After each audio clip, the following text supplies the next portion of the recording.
Boa noite Vamos lá, Tomás. pessoal. Como é que foi a prova de história, Tomás? Bom, claro, trabalhosa, né? Como é o perfil dessa prova de humanidades, com bastante texto, né? Os materiais aí de apoio, muito texto escrito para ler, tomar cuidado. Então ela trouxe alguns aspectos que eu acho que se mantém mesmo, né? No modelo da prova do Enem, que a gente também veio divulgando, né? Então, por exemplo, abordar alguns temas clássicos do programa de história. Então, tivemos uma questão sobre mineração no período colonial, né?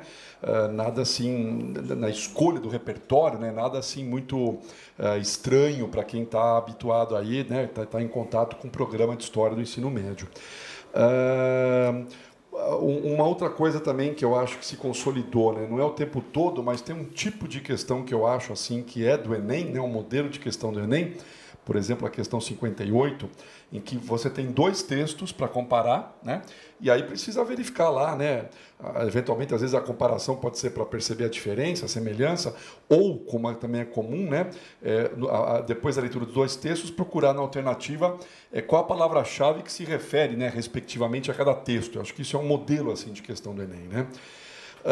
Talvez alguma mudança que a gente percebeu na análise da prova, questões um pouco mais diretas na formulação, indo um pouco mais diretamente para o conteúdo, apesar de trazerem texto, o texto está ali como um apoio, iniciando, contextualizando, mas aí a questão vai um pouco mais direta para o conteúdo mesmo do programa, né? E uma outra coisa que eu acho que foi diferente, porque a gente estava acostumado, isso a gente sempre falou nas nossas dicas, né? Quer dizer, tem um equilíbrio aí entre metade da prova costuma ser de História do Brasil, isso se manteve, foi meio a meio, né? Metade da prova História do Brasil, metade da prova História Geral, mas sempre apareceu um número maior na parte de Brasil de questões de Brasil-República, né? E sempre apareceu também questão sobre períodos, né, da história política do Brasil, né, e o contraste entre esses períodos. Então, a Era Vargas, pós-Era Vargas, o período dos presidentes militares e assim por diante, né? Isso, de fato, não apareceu dessa vez, né? Eu arriscaria dizer que nas 12 questões de história, né, tivemos uma de Brasil-República, especificamente, né? Mas, então, a prova é um pouco mais diversificada em termos de temas na parte de Brasil. Eles foram mais para o século XIX, Brasil monárquico, né, nosso período de dependência, e o Brasil colonial. E, Thomas, quanto à dificuldade da prova, né? Se a gente comparar com anos anteriores, o que você achou? No ano passado, por exemplo, para a gente houve um equilíbrio assim das questões entre básicas, de complexidade básica e complexidade média. Nesse ano já teve uma distribuição maior entre complexidade básica, média e alta, mas no caso de complexidade alta, eu acho que pode ter surgido alguma dificuldade realmente pelo tipo de exercício, mas em alguns casos tivemos algum problema, assim, eu acho, de formulação da questão, que pode atrapalhar realmente o aluno na hora de verificar o que ele sabe, testar o que ele sabe, né? Nós temos aí um colega na cadeira que ama a história antiga, ele chamou muita atenção para isso, né? Uma questão sobre a cidade na antiguidade. Eu não sei se eu vou achar ela assim tão fácil aqui na minha lista na mão, mas sobre a Grécia? É uma questão sobre a Grécia antiga, em que associa a cidadania com o controle da terra, né? Com a propriedade rural. Isso é discutível, né? Assim, porque tem uma coincidência, assim, cidadãos, né, eram senhores de terras, mas não era necessariamente esse o critério, né, na polis, né, para ser cidadão. A questão é a condição do sujeito de ajudar a proteger a cidade como um guerreiro, né? É que aí numa cidade como Esparta, como a nobreza era constituída daquele grupo que controla a terra, coincidentemente o cidadão controla a terra. Mas não era essa necessariamente a condição em toda e qualquer cidade grega, né, para a cidadania. Isso é discutível, não sei, né, isso me pareceu, enfim. E questão talvez difícil mesmo assim de entender, de chegar à resposta, talvez aquela sobre a Inglaterra na época moderna, né?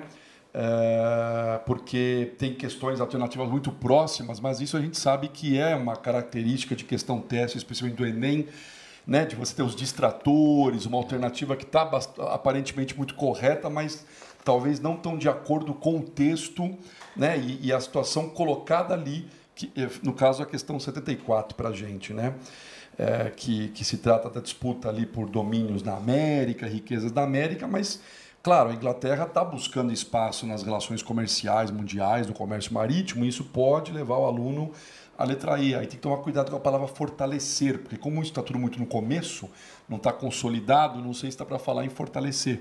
Isso causa uma certa, claro, dificuldade no exercício, né? Sim. Aí fica mais... Enfim, algumas ideias aí sobre a prova de história, né? A questão sobre o cristianismo, que é 83 para a gente aqui na prova, é uma questão interessante, né? Porque aborda um assunto aí da parte antiga, muito interessante, que é, digamos, a incorporação de certas datas, né, comemorativas, de certos rituais, de certas celebrações por parte da Igreja Romana, né, da Igreja Cristã, como forma também de difundir, né, as suas práticas, né, entre a população, quer dizer, incorporando práticas antigas, né. É que aí aparece na resposta cerimônias seculares, né. Isso é discutível também, secular, mundano, não é da igreja, mas eram cerimônias religiosas, só que não cristãs, né. Do ponto de vista cristão, pagão, mas também só faz sentido do ponto de vista cristão, enfim. Não sei se eu estou entrando em muitos detalhes, mas... Eliminando alternativas, aí talvez o aluno consiga... né? Eu acho que isso foi bem observado, Marcelo. Apesar da dificuldade, eu acho, ou de problemas de formulação em algumas questões, talvez eliminando alternativas, e o aluno tem conhecimento para isso, né?